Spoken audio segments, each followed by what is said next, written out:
नमस्कार दोस्तों, स्वागत है आप सभी का एक बार फिर से आपके अपने पसंदीदा YouTube चैनल। दोस्तों, आज का ये वीडियो बेहद खास है क्योंकि आज हम एक ऐसे चरित्र के बारे में बात करने वाले हैं जो नारी के लिए बहुत ही मायने रखता था। जी हाँ, द्रौपदी की जिंदगी के बारे में और कैसे 5 पांडवों के साथ द्रौपदी ने कैसे मनाई होगी सुहाग रात।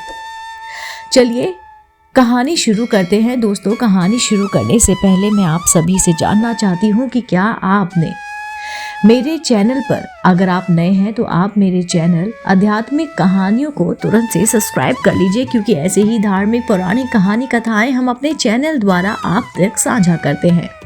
चलिए दोस्तों, कहानी शुरू करते हैं। महाभारत के बारे में सभी जानते हैं। महाभारत हिंदू धर्म का सबसे बड़ा ग्रंथ कहा जाता है।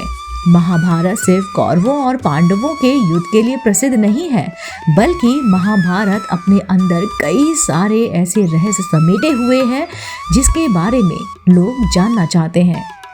ऐसा ही एक रहस्य 5 पांडव एक पत्नी द्रौपदी की सुहागरात को लेकर भी है। आज हम आपको द्रौपदी की सुहागरात के बारे में बताने जा रहे हैं। द्रौपदी की उत्पत्ति राजा द्रुपद के हवन कुंड से उस समय हुई थी जब वे द्रोणाचार्य के वध के लिए पुत्र प्राप्ति के लिए यज्ञ कर रहे थे। राजा द्रुपद ने अपनी पुत्री द्रौपदी की शादी के लिए स्वयंवर किया था, जिसमें अर्जुन ने स्वयंवर की शर्त पूरी करके द्रौपदी को अपनी पत्नी बना लिया था।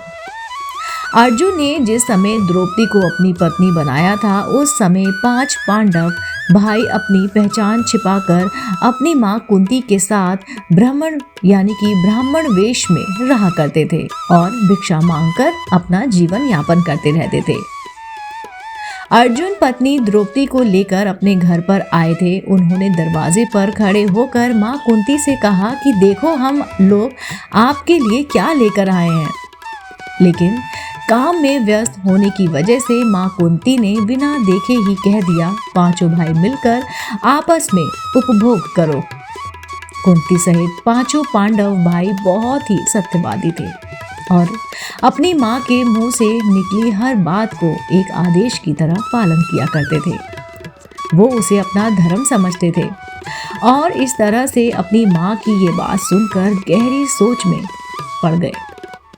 उसके बाद जब कुंती ने द्रौपदी को देखा तो वो भी आश्चर्य में पड़ गई। तभी मां कुंती ने अपने पुत्र युधिष्ठिर से कहा कि कोई ऐसा रास्ता निकालो जिससे द्रौपदी के साथ कोई अनर्थ ना हो और हमारी मुंह से निकली बात भी झूठी साबित हो जाए।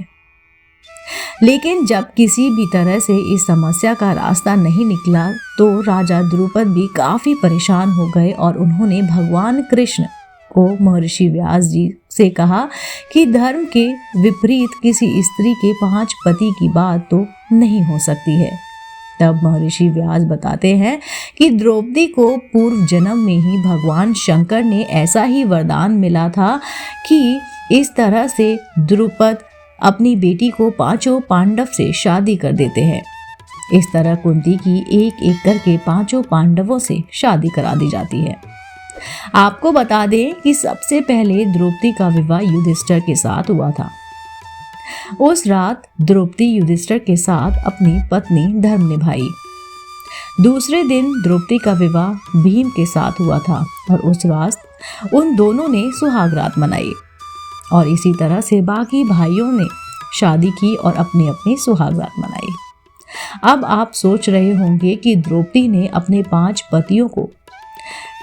पतियों के साथ कैसे अपनी पत्नी धर्म का निभाया होगा, तो हम आपको बता दें कि इसके पीछे भगवान शिव का वरदान था।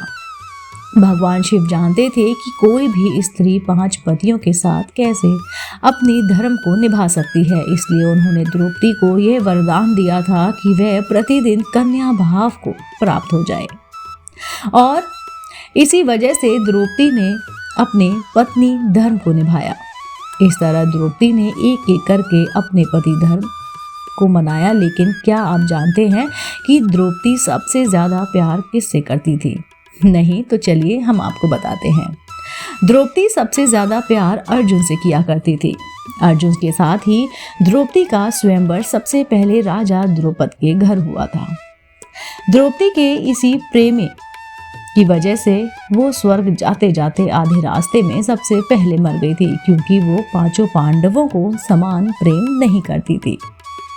दोस्तों, उम्मीद करती हूँ आपको मेरे द्वारा सुनाई गई ये कहानी जो थी पांचों पांडवों के साथ द्रौपदी ने कैसे मनाई होगी सुहाग रात ज़रूर पसंद आई होगी। दोस्तों, अगर आप ऐसी ही धार्मिक पौराणिक कहानी कथाएं आप सुनना चाहते हैं तो आप मेरे चैनल आध्यात्मिक कहानियों को तुरंत से सब्सक्राइब कर लीजिए, और अगर आप इसको और भी कहानियाँ सुनना चाहते हैं तो मेरे चैनल को लाइक भी कीजिए और शेयर भी। दोस्तों, मैं आपको जल्दी ही मिलती हूँ।